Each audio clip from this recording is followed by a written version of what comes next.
When did you first grow curious about the paranormal? Dare you dig deeper? You are listening to House of Asher.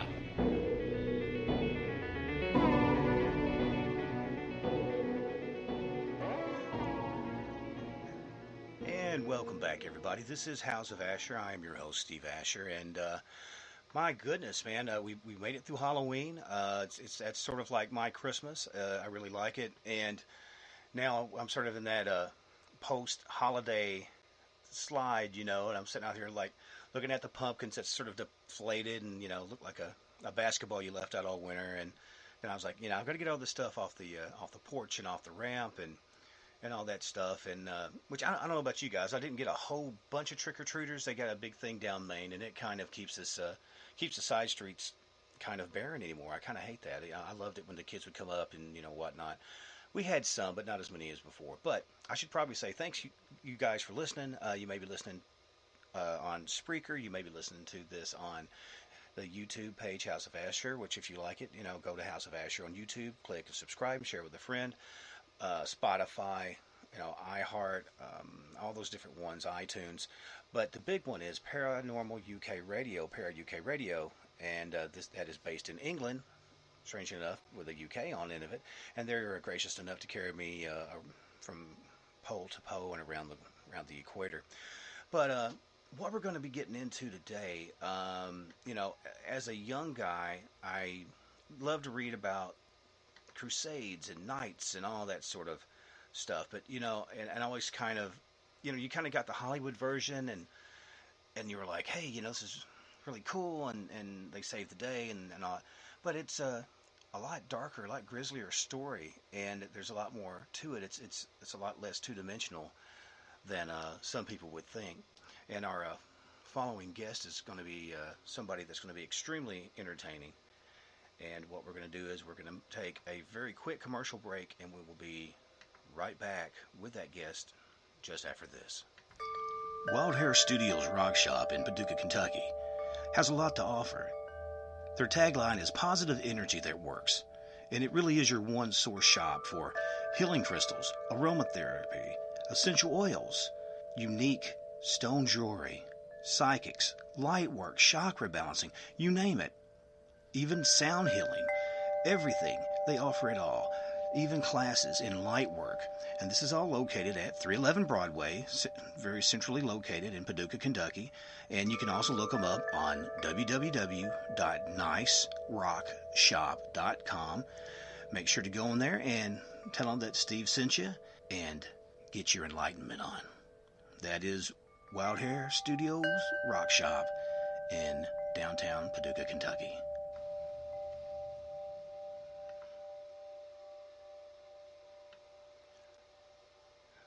All right, everybody, welcome back to the show. David S. Brody is a Boston Globe best-selling fiction writer and author of 12 novels. His children call him a rock nerd because of the time that he spends studying ancient stone structures, which he believes provides evidence of pre-Columbus exploration of America. He's a graduate of Tufts University and of Georgetown Law School. He has appeared as a guest expert on documentaries airing on History Channel, Travel Channel, PBS, and the Discovery Channel. 6 of his 9 books in his Templars in America series have been Amazon Kindle Top 10 bestsellers. He lives in Newsburyport, MA, with his wife and sculptor, Kimberly Scott. And I'm sure I'm going to butcher this. I believe it's the Ghent altarpiece painting is the most stolen piece of artwork in world history. During World War II, the Nazis pilfered it, believing that the painting's Knights Templar symbology and iconography to be encrypted clues leading to the Holy Grail and other lost Templar treasures. In his 9th book, Exploring Templar Themes, Treasure Templari, author David S. Brody examines Templar symbolism with an eye towards deciphering those clues encrypted in that painting. In particular, he looks at the secret Templar seals used by the order during medieval times. Why did they choose the enigmatic symbols depicted on those seals? And do the answers help lead to the lost Templar treasure? Everybody, welcome to the show. David Brody. Thank you, Steve, and you nailed it. You didn't butcher it at all. I appreciate you having me on. Man, I tell you, that's the thing. I'm pretty good with faces. I'm like, you're that guy from blah blah blah. Sometimes with names and things like that. I always hated that every time I would do local radio and stuff, and I'd have to like read a news story about some dialect that I'm not very well honed at. I'm always like, oh God. Anyway, but hey, man, I appreciate it, and thank you for being on the show.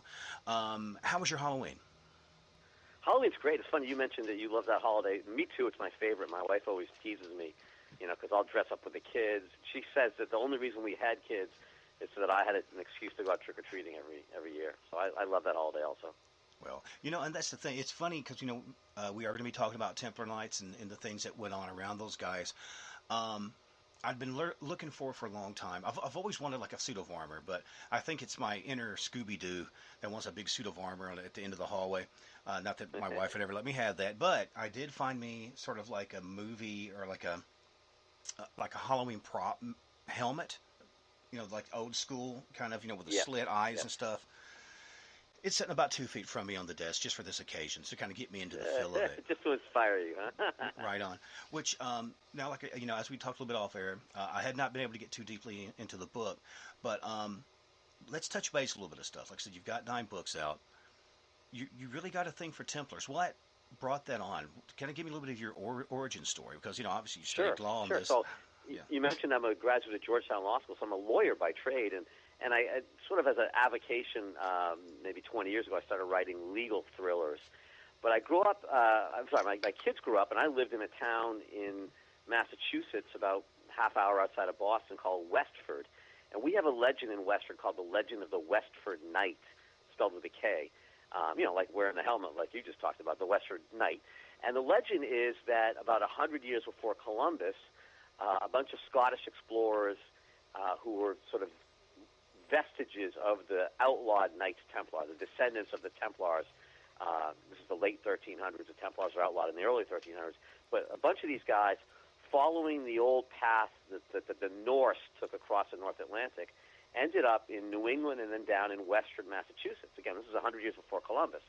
And while in the town, Westford, which has like the highest hill in the area, and they were there looking out, surveying the countryside, one of the knights died. And to memorialize his death, they carved an effigy in the rock ledge.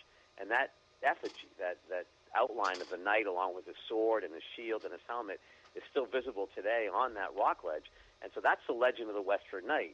And one of my daughters, who was in 4th grade at the time, came home from school one day and said, "Daddy, guess what we just learned about? There were Scottish people here 100 years before Columbus." And I had never heard of that. I mean, I lived in the town, but I had never heard that. So I walked up the hill and started checking it out, went to the library, did some research. And that was about, 14 years ago. So I went down that rabbit hole 14 years ago, and now 9 novels later, I'm still kicking around down there in desperate need of a change of clothes and a shower.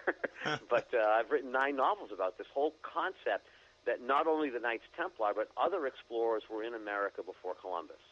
We think of Columbus as being the first one across the Atlantic. That's just not the case. I mean, we know that the Norse came over, Leif Erikson and that group, in the early parts of the 11th century, but there's been waves of explorers coming across over the centuries. And it's not the history we're taught in school, but boy, I've found there's an awful lot of evidence, an awful lot of artifacts and sites. Again, enough for 9 novels. Well, it's funny that you mentioned it's sort of one of those things that, it's not so much that the winners write history, which is true, but it's one of those type of thing. It's whoever, are printing books and doing whatnot. It does seem like a lot of the Native American stories sometimes incorporate white-skinned visitors that would visit and would interact and trade with them and maybe war with them and whatnot. And, I've heard that they would find, like you were talking about, pieces of stone and whatnot carved in with like hooked X's and different, right. Early Celtic or Viking style runes was found here. And it seems that it's went even further into that, even down into my neck of the woods of Kentucky, and it just seems it's all over. It seems like they really were prolific and really got in here. Right. Well, so the two two responses I'll make to that. One is part of the reason why we don't read about this is these were secret journeys. I mean, if you had economic opportunities to come trade with the natives or fish or harvest timber or whatever it was you were doing, it's like your favorite fishing hole. You're not going to tell people about it. It's your secret. The Phoenicians understood this. Phoenician sea captains were trained. The Phoenicians were the great seafarers of the ancient world. They were trained. If they were being followed, they were ordered to run their boats aground and drown so that no one could find the secrets of where they were going and trading.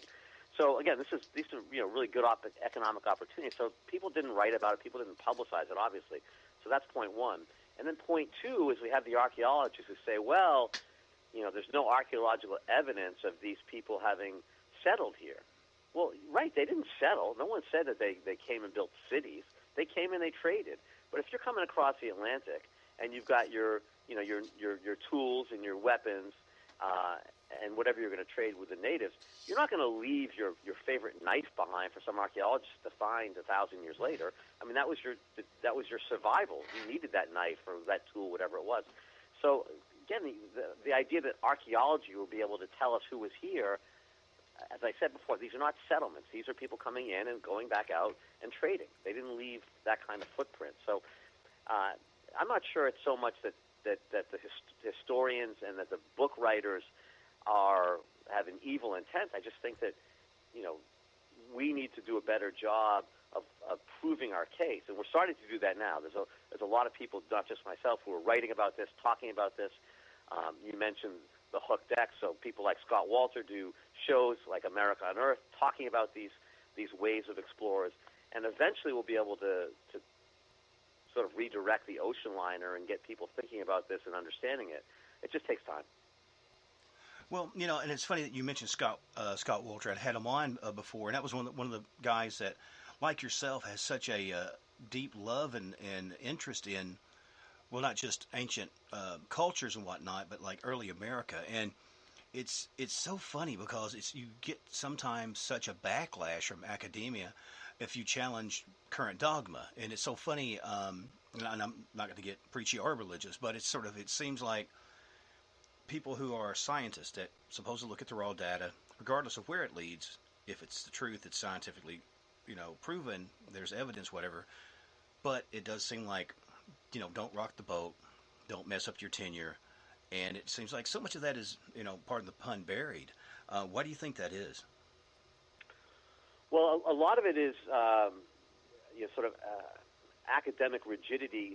If you're an academic type or professor or whatever, and you've sort of written a book or staked out a position that A, B, or C happened, okay, and now somebody challenges that, well, your reputation is on the line, so you're not going to necessarily just, bend over and say, okay, I was wrong. No, that's not how people are. People get very defensive about positions they take, and it becomes almost a self-fulfilling prophecy.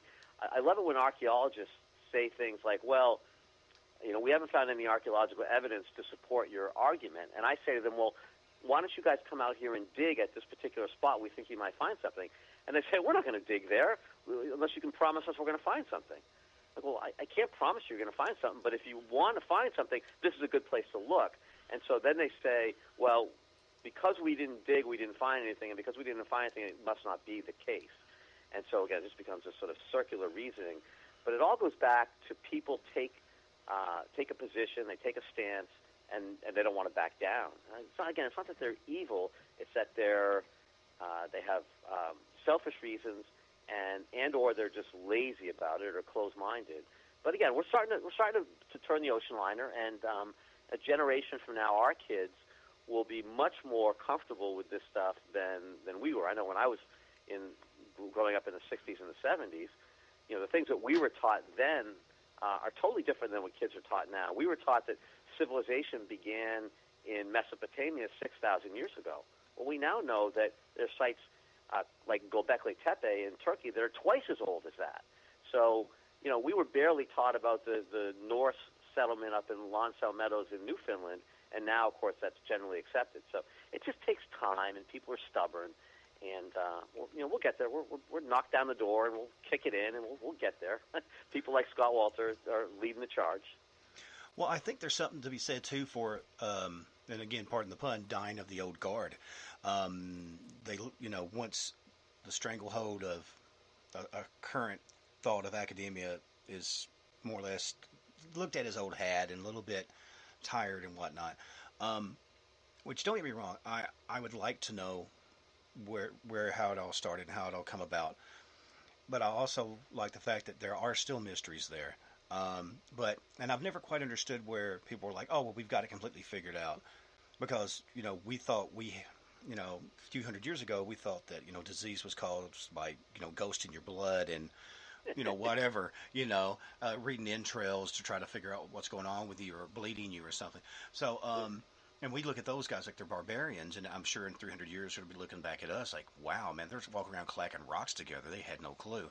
How do you think? Right. Yeah, I totally agree with you on that, Steve. In what world do people actually believe that we are at 100% knowledge right now in the year 2019 and that there's nothing more to learn? I'm like, is that the world you live in, really? I wish I lived in your world because, boy, life would be easy if we were at perfection already. But, gosh, that's not the world I live in. Well, I think there's something to be said about the insular nature of colleges and stuff. And I'm not saying that. I'm not dogging colleges. Please don't take it as I'm dogging colleges. 100%, I think, that they are necessary, especially for certain fields of study, specialized fields. But the current, how do I say this? The current, what do you want to call it? Political, whatever, sort of locked in, lockstep kind of vibe of it is if you question anything outside of the norm, you're kind of, it's not just that you're kind of like, you're questioned something, you're ridiculed and almost chased out, almost a witch hunt type style of it. In your researching of all these books and writing of these books, how much pushback did you get from people? Less than you would think. So, for the most part, I think the general population, book readers, listeners of your show, people who watch documentaries on TV, they do those activities because they're open-minded. People who are closed-minded probably aren't going to listen to this interview or read my book or watch America on Earth on TV because they know all the answers already. What's the old expression? If you're at full knowledge, there's nothing more you can learn. So these people have closed minds. They think they already know everything. But in answer to your question, I had very little pushback. I think that when you lay out the case, and again, my training is as a lawyer, so I'm trained to analyze and evaluate and critique and present evidence. So I can lay out a case as much as I would in front of a jury, and I do this in my books are fiction, but basically the characters sort of lay out the case for what they believe. And I think when people see the evidence, and it's overwhelming amounts of evidence, you can't help but just sort of shrug and say, yeah, yes, I believe it. And not only that, it makes sense. We know, for example, that the Norse were here in the early parts of the 11th century. We know they were here. There's no doubt about it. They had the boats. They had the knowledge. They know how to get here. They had the maps.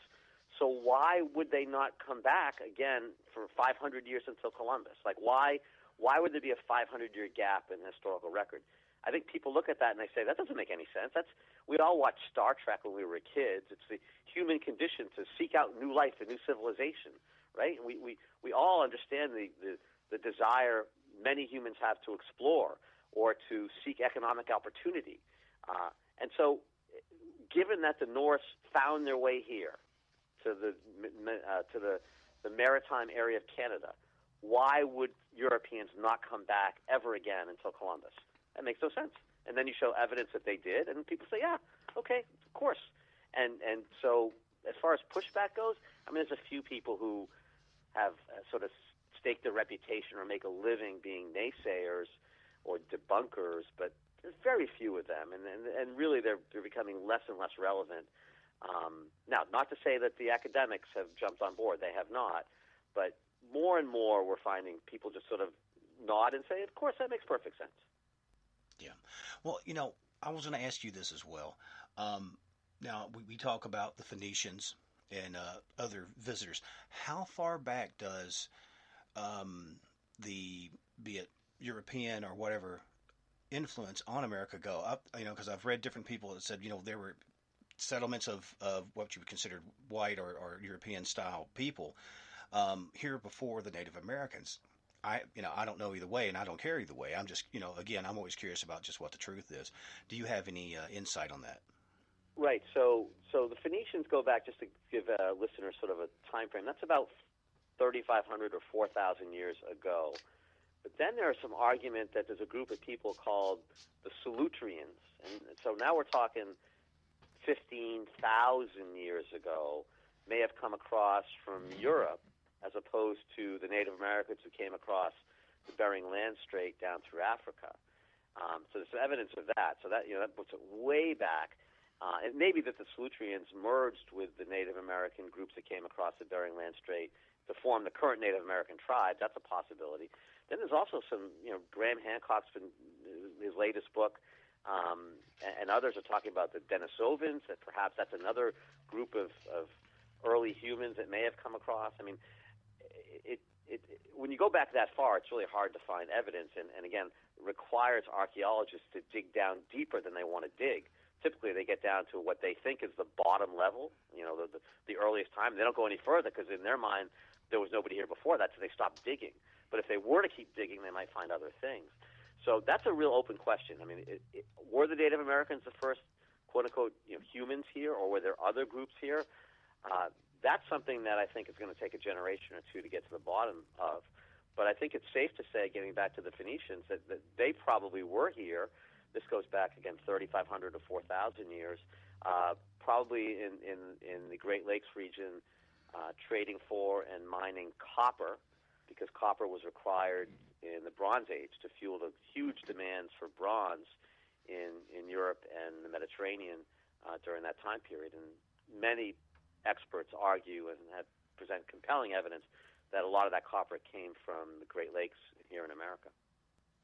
Well, what do you feel is like some of the strongest evidence, beyond what you've discussed right there, that they had not only come here and did some sort of surface trading, but like actually had a flourishing economy, back and forth in trade and maritime trade with either the natives here or in lieu of the natives here? Was it a sort of a joint thing, working back and forth? Did they enslave the natives? Were they more or less kind of creeping in here and taking what they needed? Can you give me a little bit of a breakdown on that? Right. So there's, I would say, three things. So one is that when the earliest colonists, the pioneers, came across and settled in the Great Lakes region, they noticed that a lot of copper had been mined, and they asked the Native Americans, where did the copper go? And the Native Americans said that, hundreds or thousands of years ago, even the white man came and traded and took the copper. So there's Native American testimony from really early accounts talking about this. Secondly, there's a site in New Hampshire called America's Stonehenge, which may have been the stopping off point where the Phoenicians came, built the complex there. It's a ceremonial complex near the coast of New England, and then from there use that as a springboard to continue on into the Great Lakes region. I don't know if you've had Dennis Stone from America's Stonehenge, Mystery Hill, on your show or not, but there's a lot of evidence that site is probably Phoenician and dates back to that time period.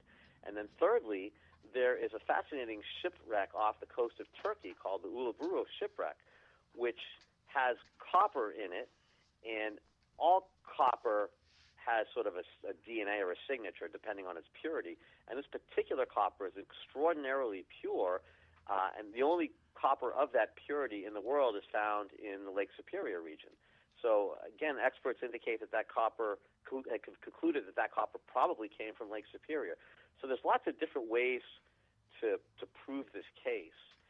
Those three pieces of evidence, I think, are the strongest that indicate that the Phoenicians were here, were trading. We know that they were expert navigators. We know that they had the ability to circumnavigate Africa. We know that they kept things secret, as we talked about earlier. So that story definitely holds together. It's funny because, like you said, we do have that natural tendency to go out, and I love that you use the Star Trek quote. I'm a kind of a Trekkie myself, and it's funny. It's sort of almost to our detriment that we're hardwired for that. And I never I never understood some of the explanations that you would get from history teachers or whomever of, well, no, nobody come here. You know what? I was like, this is a super lush area. You can drop you could plant a button and grow a button seed in the soil here. We're very much blessed to have good soil, especially people coming from like really icy areas, maybe like Denmark and Sweden and stuff. Why Right. would they not come here? Well, and when you think about no one disputes that ancient peoples crossed the Pacific Ocean thousands of years ago. Everyone agrees with that. That's how Peru was settled, the Hawaiian Islands. Okay, everyone agrees that ancient Polynesians crossed the Pacific Ocean. The Pacific's about twice as wide as the Atlantic. Why do we have trouble believing people crossed the Atlantic? It's half as wide as the Pacific. It just, if you think about it just from a common sense point of view, to me, it would be more surprising if they didn't than if they did. Like you said, there was, the land that they were leaving was a lot less hospitable than the land that they would find over here. Now, having said that, I have a very close friend who's a Native American tribal chief, and he makes the point. He said, look, if you were to come over here, if you're a European pre-Columbus, and you were to come over here, you would have had to make an alliance. We weren't going to just let you walk in. There was a lot more Native Americans then than after the Pilgrims came, because a lot of them had died of disease. But at that time, if you were to come over here, you would have had to have made an alliance, made a treaty, created a relationship, and been given permission to come onto the land. And so, so that does limit the groups that would have been allowed over here. They would have had to have been people who came to trade, not to settle and conquer. And so that's part of it as well. That's why there's no settlements here. The Native Americans weren't going to let you stay. But when you talk to the Native Americans, I think you mentioned this earlier, Steve, yeah, they all sort of acknowledge that the white man has been here long before Columbus. They sort of give the eye roll when you talk about Columbus and say things like, oh, he was the last one who came to the party. He was late to the party. But again, we're getting there. We're going to change. These history books will be rewritten within the next generation. We're gonna change things. We're gonna get this fixed. Yeah, and that's the sort of thing that, well, I don't know. I don't want to say necessarily I like to see that, but it's a thing of, truth is truth, and sometimes uncomfortable truths bear the best fruit, the most sustainable fruit, and that's the thing of, you can only kind of go along party lines and go along whatever sort of political blockades on this left or right or whichever. It's more so here in the in the U.S. and like maybe in other countries, at least this last recent election. Obviously everybody's at each other's throat, want to kill each other and stuff, but we're gonna have to unify and get some idea of what's going on and accept the harsh truths of the past and whatnot. If we're ever going to get to those, type 1, type 2 civilizations and actually go out and explore and do things like that. But everybody, we're talking with David S. Brody, and we are going to continue talking about the Templars right after this short break. Wild Hair Studios Rock Shop in Paducah, Kentucky has a lot to offer. Their tagline is positive energy that works, and it really is your one-source shop for healing crystals, aromatherapy, essential oils, unique stone jewelry, psychics, light work, chakra balancing, you name it.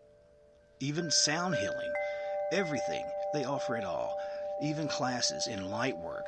And this is all located at 311 Broadway, very centrally located in Paducah, Kentucky. And you can also look them up on www.nicerockshop.com. Make sure to go in there and tell them that Steve sent you and get your enlightenment on. That is Wild Hair Studios Rock Shop in downtown Paducah, Kentucky.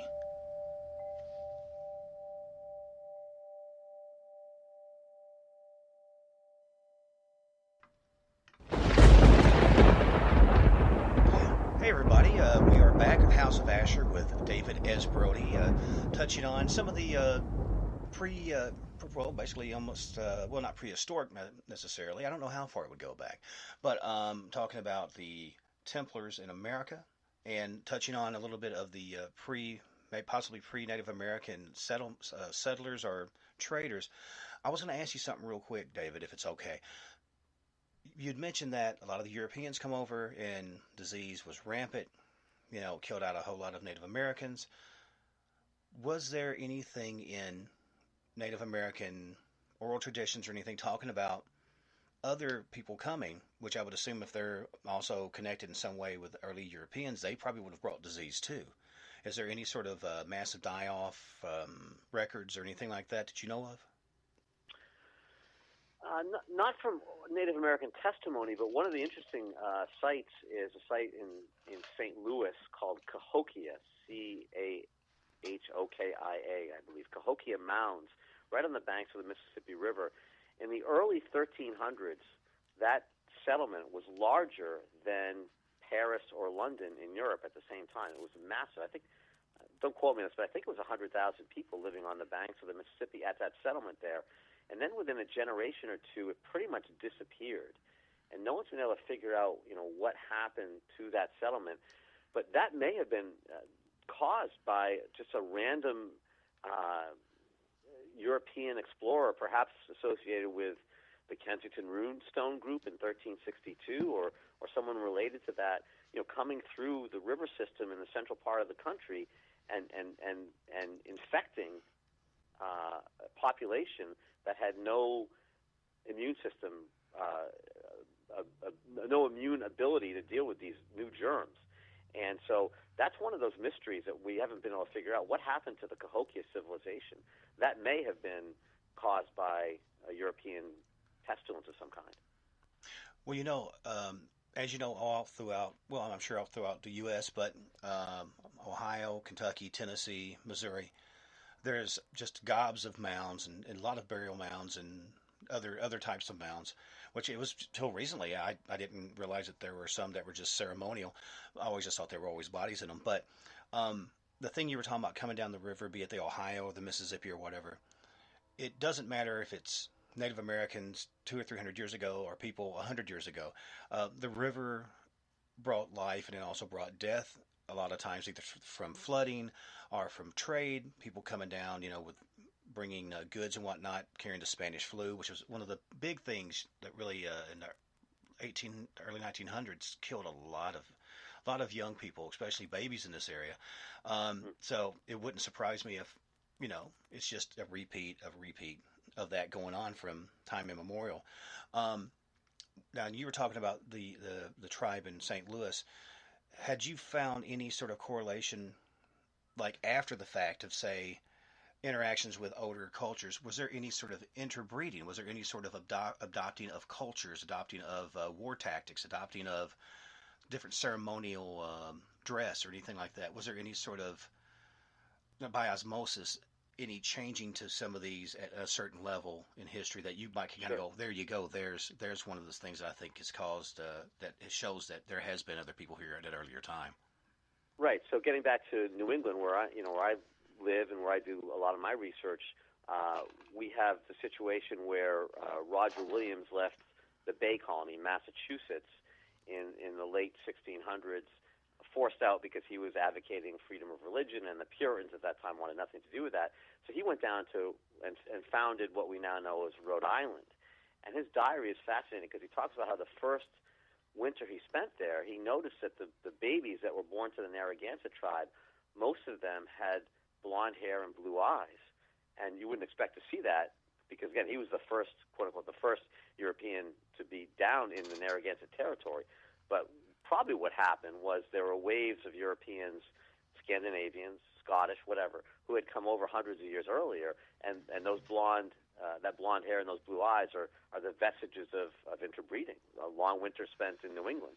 And so, yeah, and the DNA is starting to show this as well. DNA testing is starting to show that. So, again, it's part of the human condition that people are going to trade and they're going to intermarry when they're here, and we shouldn't be surprised. I keep going back to the statement. It would be more surprising if somehow that Atlantic Ocean was this great barrier that no one possibly could cross for thousands of years. To me, that would be the big surprising story, not that people did cross and that they did interbreed and that they did mingle and they did trade. Well, and I wonder just how they're going to sort of try to cover, I don't want to say cover it up, but how they're going to sort of try to go make it go with their narrative when some of this information comes out, what do you see like in the next 10, 20 years? How are they going to either accept it or try to downgrade this information that's coming out now? Uh, I don't think they, quote unquote they, I don't think they are going to object too much.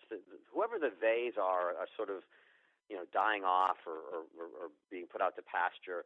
It used to be, for example, the big opponent to anybody coming here before Columbus was a guy named Samuel Eliot Morison, who was a professor at Harvard, and he won the Congressional Medal of Honor and a Pulitzer Prize. He was Columbus's biographer. He wrote the biography of Christopher Columbus. So of course Chris was his guy. And if anybody said someone was here before Chris is here, oh no. And so the whole generation of Ivy League students, because he was the department head at Harvard. And so if you wanted to have a career at an Ivy League school, you better not cross Samuel Eliot Morison.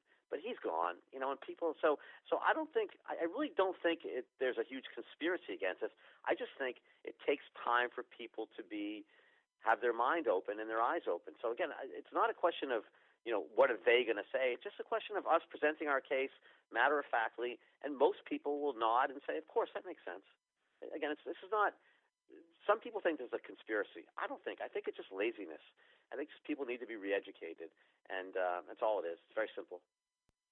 Well, overall, how has the Native American communities been with this? I mean, is it one of these things that going, well, it is what it is, or I know from talking to Native American people, they believe this is their land from the start of time, and I just wonder, is that going to be sort of a diss on their personal pride, or is it just one of these things that it's like, well, it is what it is?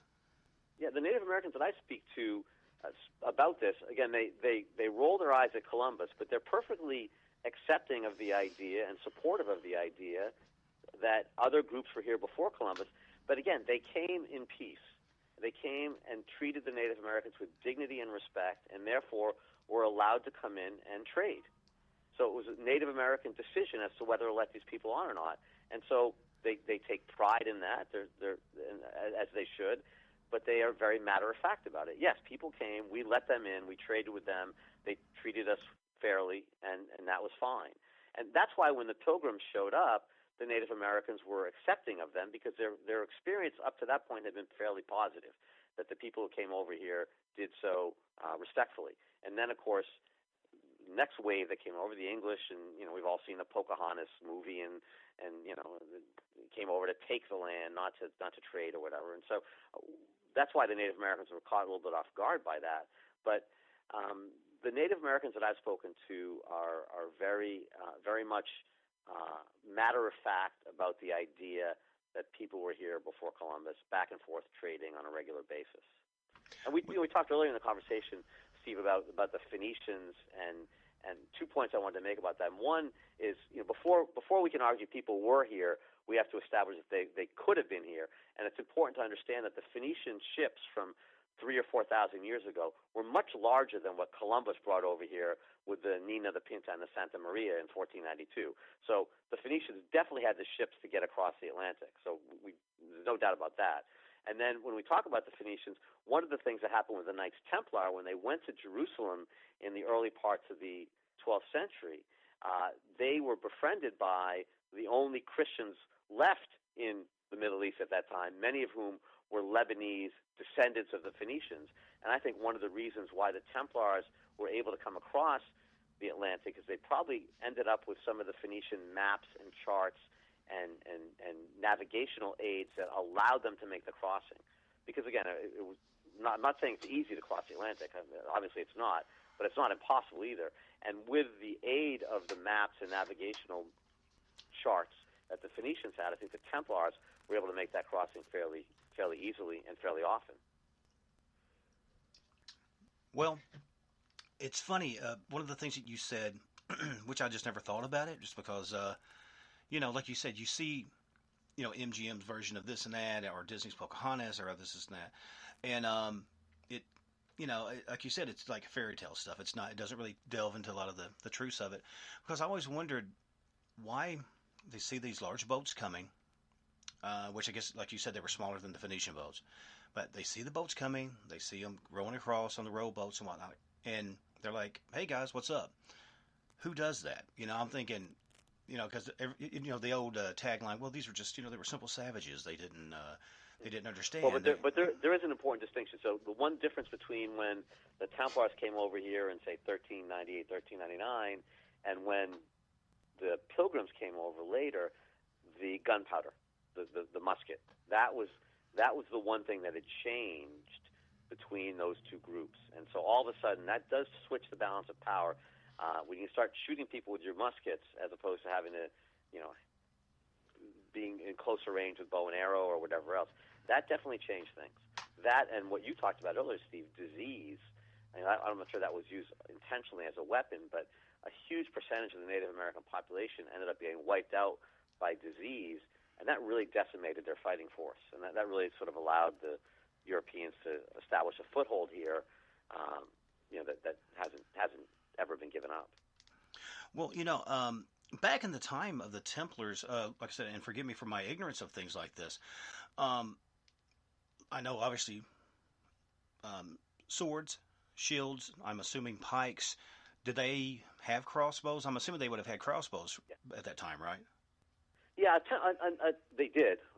That was a big part of medieval warfare, but the Templars themselves would not have been were not archers. They were mounted knights. So they would have had, as you said, pickaxes and swords and suits of armor. But they would not have been using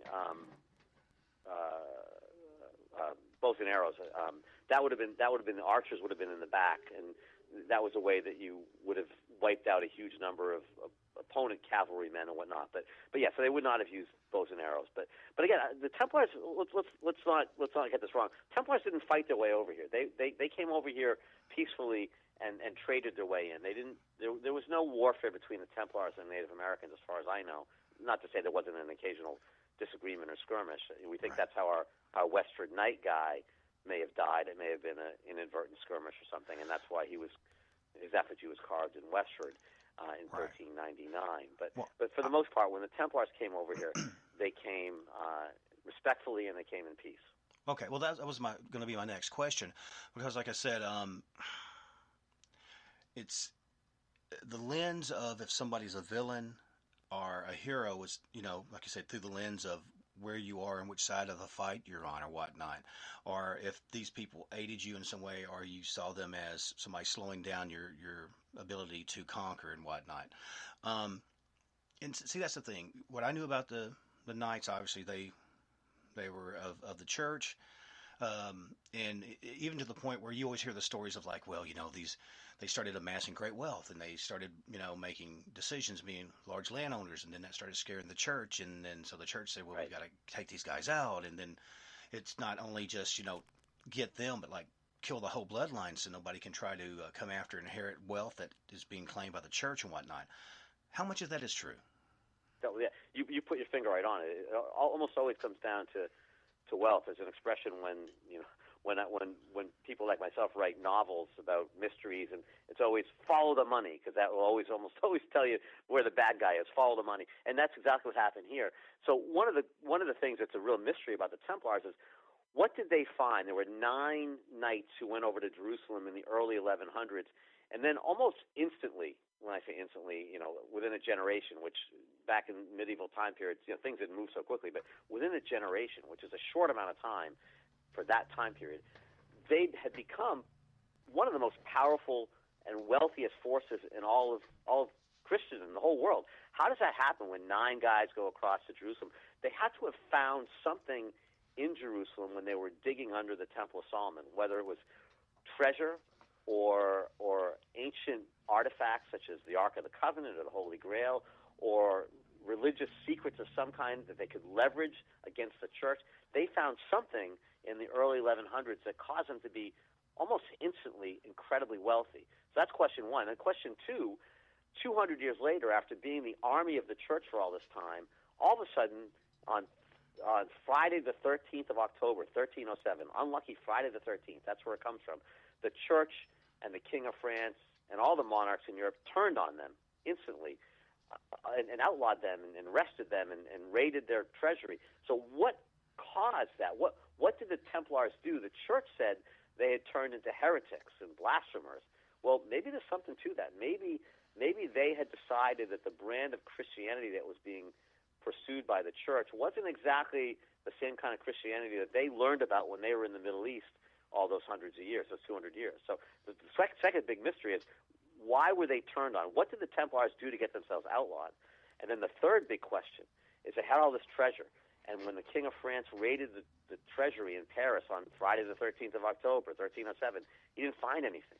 So what happened to that treasure? Whether the treasure is monetary or religious artifacts or whatever it is, where did it go? What happened to it? And one of the really strong possibilities is it was brought to Scotland, and then from Scotland across the Atlantic. And that's really what I get into in this book, the ninth in the series, Treasure Templari, is where did the Templar treasure end up? And one of the things that, I might be getting a little bit ahead of ourselves, Steve, and I apologize if I am here, but one of the fascinating things is that Hitler believed that this Ghent altarpiece painting, this famous painting in Belgium, that he tried to steal during World War II, he did steal during World War II, he believed that one of the parts of that painting was a secret map that led to the Holy Grail and the Templar treasure. And that's sort of where I go with this novel of mine. But it's fascinating to think that, 600 years, 630, 40 years after the Templars have been outlawed and disbanded, that people like Hitler still believed that their treasure was hidden someplace and were still pursuing it even during the craziness of World War II. Well, and it's funny that you bring up Hitler, because if you're a history guy, I always my friends always go, you always go back to Hitler. So it's because so much stuff is connected with World War II and that crazy convergence of occult belief, dogmatic devotion and media control and superstition and occult beliefs. Yeah. It was this crazy amalgamation that if it didn't actually happen, if you try to put that in a movie, people go, no, I can't believe this. There's no way, Well, they did. So they did. I mean, there's a great movie, and many of your listeners probably saw it. You might have seen it, The Monuments Men, with George Clooney and Matt Damon and Bill Murray. Did you see that movie, 2014 feature film? What was the name of the movie again? I'm sorry. The Monuments Men. It's No, a story I about haven't. how, at the end of the war, Allied forces, Allied art experts went into Austria to find all the artwork the Nazis had stolen. Again, Matt Damon, George Clooney, Bill Murray, John Goodman. It was a great cast. But that's based on this actual piece of artwork called the Ghent altarpiece. The movie itself starts out with the Nazis stealing the Ghent altarpiece, the most famous painting in the history of the world, and they took it to Austria. But they took it because Hitler believed it was a secret map to the Holy Grail. In the movie and in real life, eventually the Allied forces do recover this piece of artwork and bring it back to Belgium. But the fascinating thing about it, and you talked about this, Hitler and his belief in conspiracies and the occult, the reason he was after this Holy Grail that he believed was embedded, the secret to finding it was embedded in this painting. He believed that the Holy Grail, in particular the Arma Christi, the true cross, the spear of destiny, the crown of thorns, all the things that were used during the crucifixion of Jesus, he believed those things could be weaponized, and he could use those to not only win the war, but also to become immortal himself, like Jesus.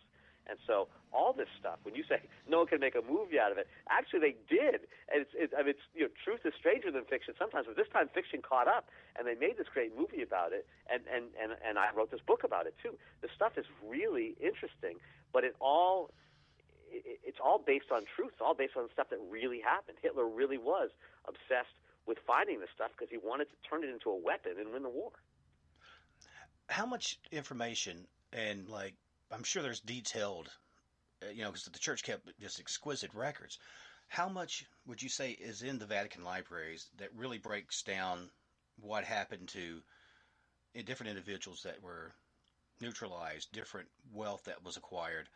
And do you think it's ever going to be released? I mean, do you think it'd be quicker to get the UFO declassifications? That's a good analogy.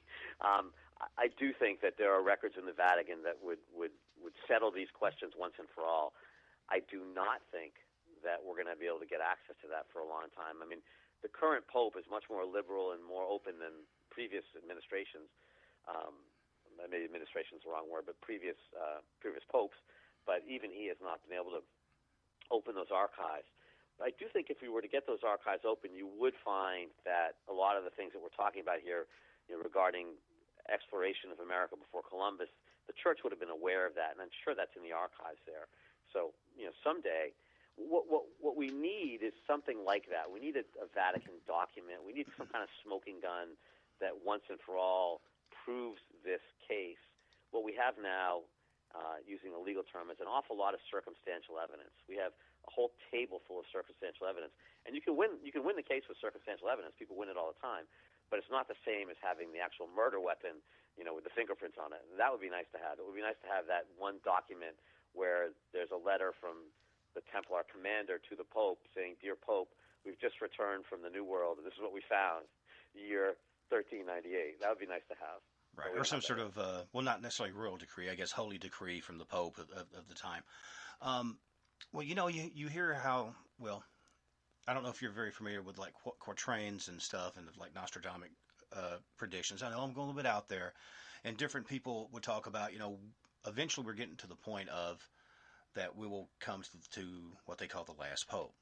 And basically the church either will be sort of reorganized in some sort of way to where they basically they no longer have a figurehead, or at least not a all-powerful figurehead of a pope in that. Do you think something like that would happen? Obviously, the way the game is played, I hate to say it like that, but anytime you're keeping secrets, anytime you let some of that out, it's going to change the public perception of the church, which obviously those guys have taken a lot of hits over some kind of wonky, just wrong stuff over the last, however long. What do you think would happen if those documents actually came to light? See, I don't think those documents necessarily would change. Those kinds of documents would not change things. The idea that people had crossed the Atlantic before Columbus, I don't think that necessarily changes things too much. I think the kinds of things that potentially would change things are, and this is probably a longer answer than you want, but one of the things that has other researchers and myself are looking at are these travel logs that were found after World War II in Italy, something called the Cremona document that a dear friend of mine named Zena Halpern wrote about, and maybe some of your listeners have seen her on the Curse of Oak Island with some maps. But this Cremona document talks about a journey by the Templars in the year 1179, so before 1398 and 1399, the Scottish journey that I was talking about. This is another group of Templars who came across and ended up in the Catskill region of New York in the years 1179 and 1180, and I use that a lot in my Treasure Templari novel. But one of the things that they were doing was, again, secreting their treasures, the things they found in Jerusalem earlier, leaving them here in the New World to keep them away from the church. But one of the things that's mentioned in those journals that they brought over here was the marriage contract between Jesus and Mary Magdalene. And if that ends up being true, if someone were to find that, for example, well, now that kind of thing undermines many of the teachings of the church. This goes back to all that Da Vinci Code stuff, and right. Was Jesus married? Did they have kids? And quite frankly, it doesn't really matter whether they did or not. What matters is that during different time periods, people believed that they did, and it was those beliefs that motivated different kinds of behavior. It's not always history that changes, not facts that change history, it's beliefs that change history.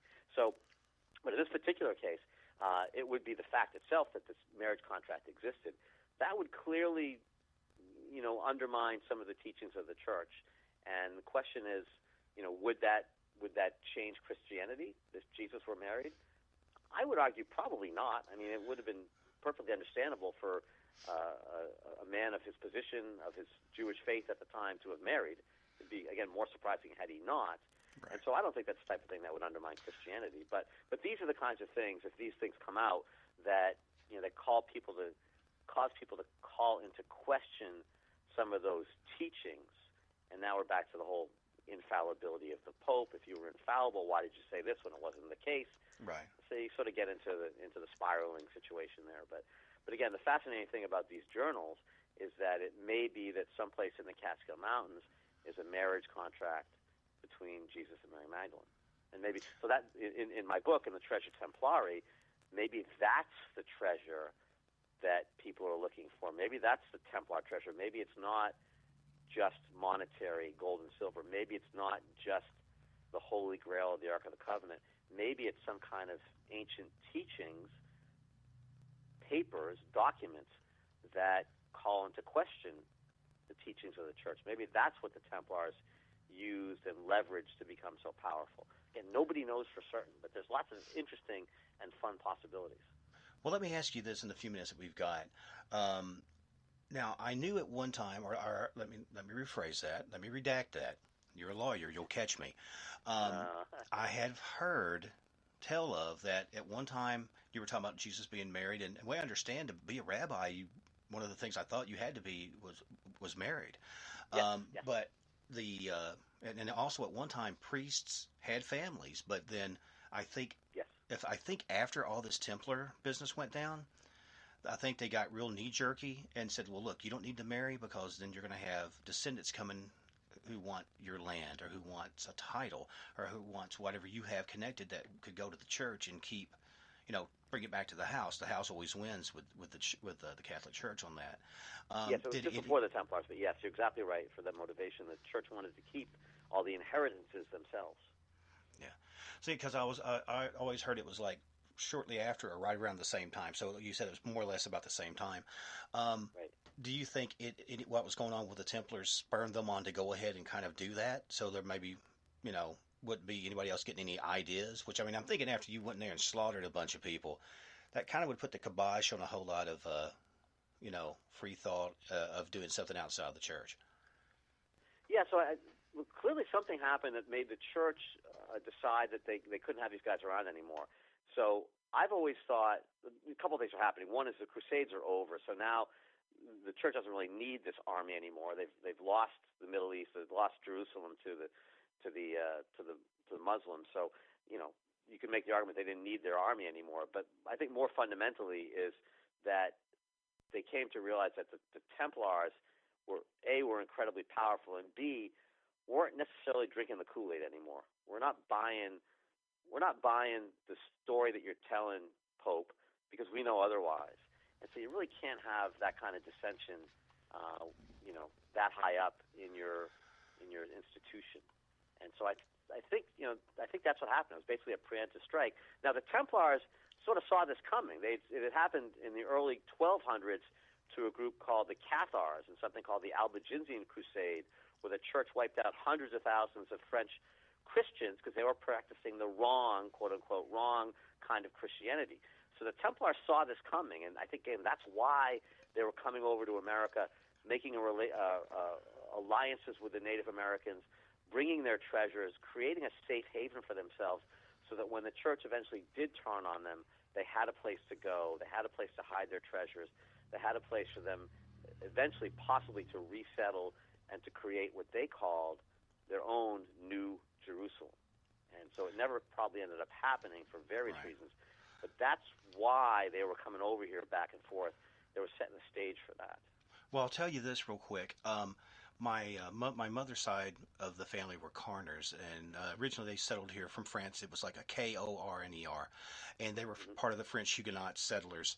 And so that story really resonates with me. And I think maybe it's one of the reasons I was always drawn to the story of the night as I wasn't, and as you were. I just didn't go as hardcore. I went a little bit more into the spooky books and things like that. But let me ask you this, David. We're right about at the end of it. We really need to have you back to do a really full, broad spectrum of this. But where can people, contact you, find your books, and reach out to you, say if they want you to come do a talk or an appearance or something? Sure, great. So my website, David Brody Books, it's Brody, David Brody Books. You can see the books there. There's a contact button for me on that as well.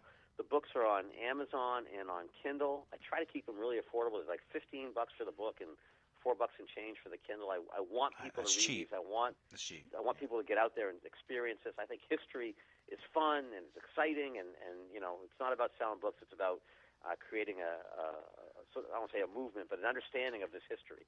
And so people should feel free to reach out to me. This is my passion, and I'd love to talk about it. I'd love to be in discussions about it, and I'd love to come back again, Steve, and talk more about it. I'll talk all night if you'd like about this stuff. Absolutely. So thank you for having me. Anytime. And, and that's the thing. I do feel that you are part of sort of a happening of a paradigm shift. That's just going to happen. Like you said, you're not going to be able to keep things pressed down forever.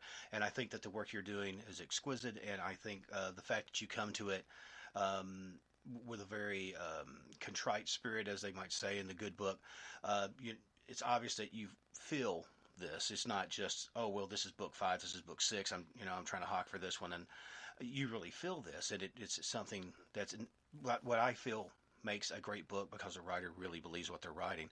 But Dave, I'm at the end of it. If you want to hang out long enough for me to do this outro, I'll be right back with you. Great. Thank you, Steve. Anytime.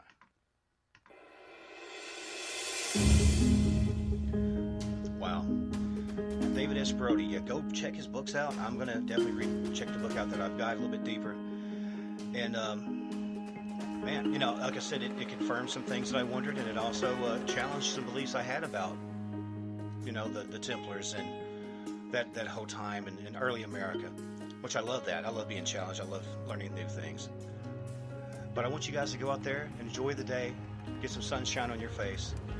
But as the sun sets and the shadows grow long from those tall pines along the ridge, make sure to check in your closet, under your bed, out your back way. You never know, you might find some sort of strange knight. But he's not quite there, is he? Maybe a discorporated entity is waiting for you, but that's okay. Maybe he means goodwill. Maybe he brings you knowledge. And there's always good things in knowledge, even if it's through fear.